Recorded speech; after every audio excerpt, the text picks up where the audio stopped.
नमस्कार,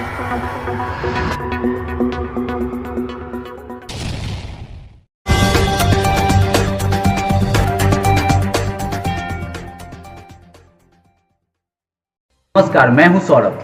आपको लगातार जन स्वराज के जो दिग्गज हैं, नेता हैं, उनके जो विचार हैं वो हम आप तक पहुंचाते आ रहे हैं। ऐसे में आज हमारे साथ मदनी वदूद प्रखंड अध्यक्ष मनीगाछी के हैं और उन जन स्वराज से जुड़े हुए हैं। इनसे जानेंगे कि जन स्वराज का आखिर उद्देश्य क्या है, आखिर बिहार में जन स्वराज कर क्या रही है, आने वाले विधानसभा चुनाव में जन स्वराज की क्या भूमिका होगी, जो पार्टी गठित होने वाली है 2 अक्टूबर को, उसके बाद का प्रशांत किशोर का क्या प्लान है और आखिर क्या कारण है जो लोग प्रशांत किशोर के घर पर जाते, गली से गुजरते ही लोग जो है सो जादू छा जाता है लोगों पर और वो जन स्वराज से जुड़ जाते हैं। तो सबसे पहले हम मदनी वदूद जी का अपने इस कार्यक्रम में स्वागत करेंगे। सर, आपका स्वागत है। धन्यवाद। पहले तो आपको जन स्वराज भाई की तरफ से, हमारी तरफ से आपको धन्यवाद और स्वागत है।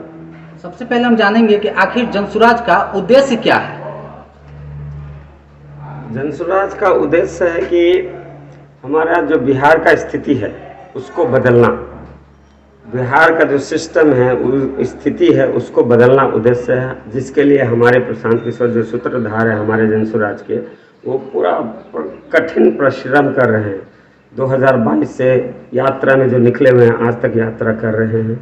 लगभग 38 में से 22 जिला वो पद यात्रा कर चुके हैं पहले और कठोर परिश्रम कर रहे हैं। हम लोग भी उसी से प्रेरित होकर के जुड़े हैं इनसे कि उनका कहना है कि बिहार के सिस्टम को बदलना है, यहाँ के शिक्षा के सिस्टम को बदलना है, यहाँ का जो पलायन हो रहा है उसको रोकना है, रोजगार पैदा करना है और महिला सशक्तिकरण। मेन 3 उद्देश्य है हमारा, जिसको लेके हम लोग चल रहे हैं।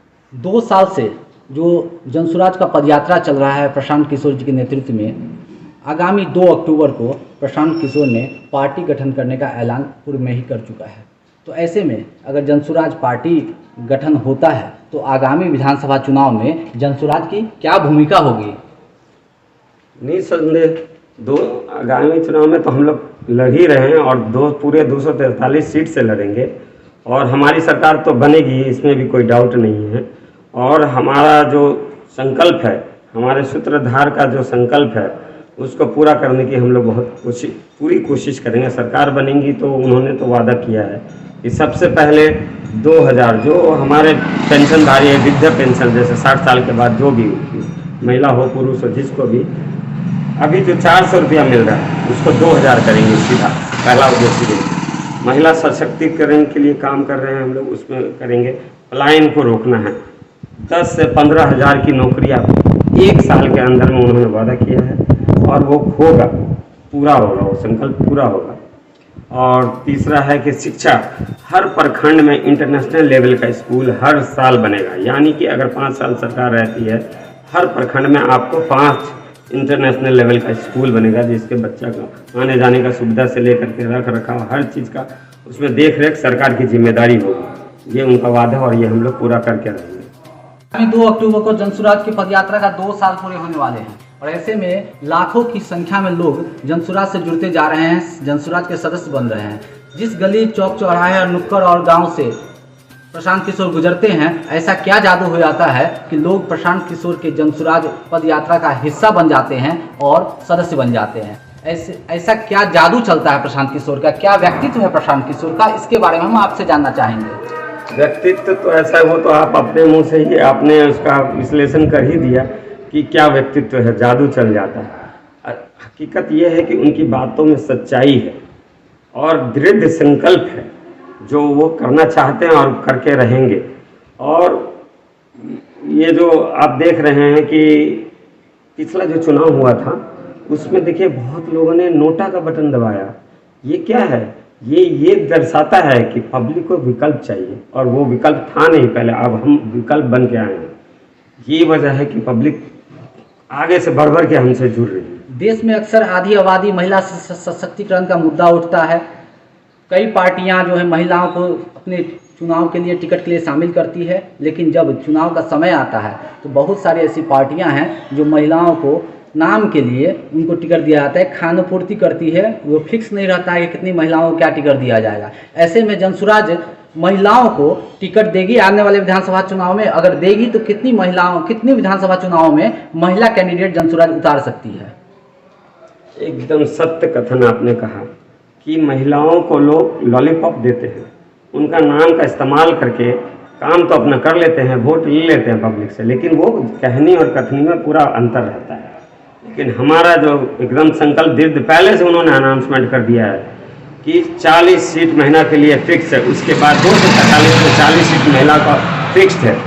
उसके बाद भी अगर कुछ और भी अगर ज़रूरत पड़ेगा उस लायक की हमारे कैंडिडेट मिलेगी तो उस क्वांटिटी को बढ़ाया भी जा सकता है।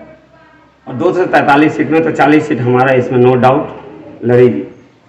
पद यात्रा की शुरुआत से ही प्रशांत किशोर हर जगह यह घोषणा कर रहे हैं कि हम जात पात और धर्म के आधार पर नहीं, हमारे पार्टी में संख्या बल के आधार पर जितने जिसकी भागीदारी होगी उतने हिस्सेदारी दी जाएगी। यानी कि जो संख्या बल जिस धर्म जाति और समुदाय का आता है उसके अनुसार विधानसभा चुनाव में टिकट देगी। 40 तो महिला है, ये साफ हो गया, लेकिन बाकी जो टिकट है जो बचते हैं 203 टिकट, इन 203 टिकट का बंटवारा करने के लिए संख्या बल का क्या फॉर्मूला है? संख्या बल का फॉर्मूला साफ है। पिछली बार जो गिनना हुआ था, जनगणना हुआ था, इससे आप लोग को पता ही है कि 18% मुसलमान है, 14% यादव है। उसी के बेस पे ये 2 से 3 को डिवाइड किया जाएगा। उसके अलावा भी हम लोग अभी 14 तारीख को हमारा पटना में हुआ था मीटिंग, उसमें उन्होंने क्लियर कर दिया कि अगर मुस्लिम समुदाय चाहे तो अगर दूसरा पार्टी कोई मुस्लिम समुदाय को जिस सीट से लड़ाना चाहती है वहाँ पर मुस्लिम कैंडिडेट नहीं देंगे। इन्होंने ये भी क्लियर कर दिया, चलो मुस्लिम को आप जिता के दिखाओ। मुस्लिम को आगे आने की ज़रूरत है इसमें, और हम लोग का आधार यही है, जिसकी जितनी भागीदारी उसका उतना जिम्मेदारी। महिला का तो 40 सीट है, क्लियर हो गया। उसमें मुस्लिम का भी जिम्मेदारी जैसे भागीदारी है जिस हिसाब से, उसके अनुसार 75 सीट उनका भी क्लियर है। उसी हिसाब से जैसे जैसे जिसका संख्या बल है उस हिसाब से उनको सीट का बंटवारा होगा।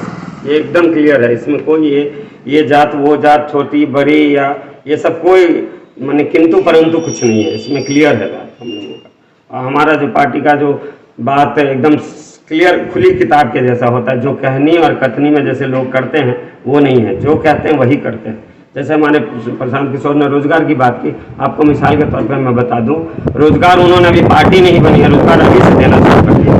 उन्होंने बहुत जगह जब यात्रा कर रहे थे, हमारे गाँव में भी जब यात्रा है तो उन्होंने कहा कि हम लड़का को रोजगार देंगे, ट्रेनिंग देंगे, और जो लड़का अगर आना चाहता है, कुछ सीखना चाहता है, नेता बनना चाहता है, सोशल वर्क करना चाहता है या समाज के लिए कुछ करने का उनके अंदर ये है, तो उन्होंने ट्रेनिंग प्रशिक्षण केंद्र भी खोल दिया है। और उसमें प्रशिक्षण केंद्र में 4 टाइम खिलाते हैं लड़का को, और 5,000 रुपया सहायता राशि के तौर पे अपनी तरफ से दे रहे हैं, और ट्रेनिंग दे रहे हैं, प्लस सर्टिफिकेट भी देंगे।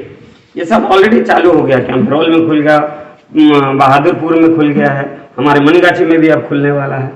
तो ये ऐसा नहीं कि वो जब होगा तब ये करेंगे, वो सचक उनका कहना है कि हमारा यही हमने सोच लिया 10 साल में हमें बिहार को 10 अग्रिम राज्य में किसी भी हाल में लाना है। हमारे सरकार और वोट ये सब तो बाद की बात है, उनका जीवन का मकसद ही यही है।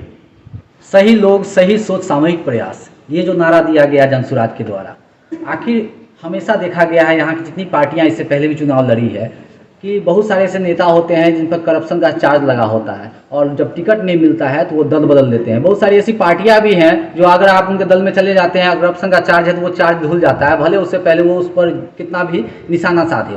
तो ऐसे में अगर टिकट का समय आता है और दूसरी पार्टियां किसी को टिकट नहीं देती है, तो क्या वैसे लोग जो करप्ट हैं वो अगर जनसुराज में आना चाहेंगे तो क्या जनसुराज उनका स्वागत करेगी? बिल्कुल नहीं, बिल्कुल ऐसा नहीं। यही तो है हमारा पहला नारा, सही लोग पहले चुनना है, सही सोच, और फिर सामूहिक प्रयास करना है। सही लोग को चुनना है। जब सही लोग हमारे रहेंगे, सही सोच वाले रहेंगे, जो समाज के लिए अपना समय देना चाहेंगे, अपना मेहनत देना चाहेंगे, उनका भला करना चाहेंगे, तो वही हुए ना सही लोग।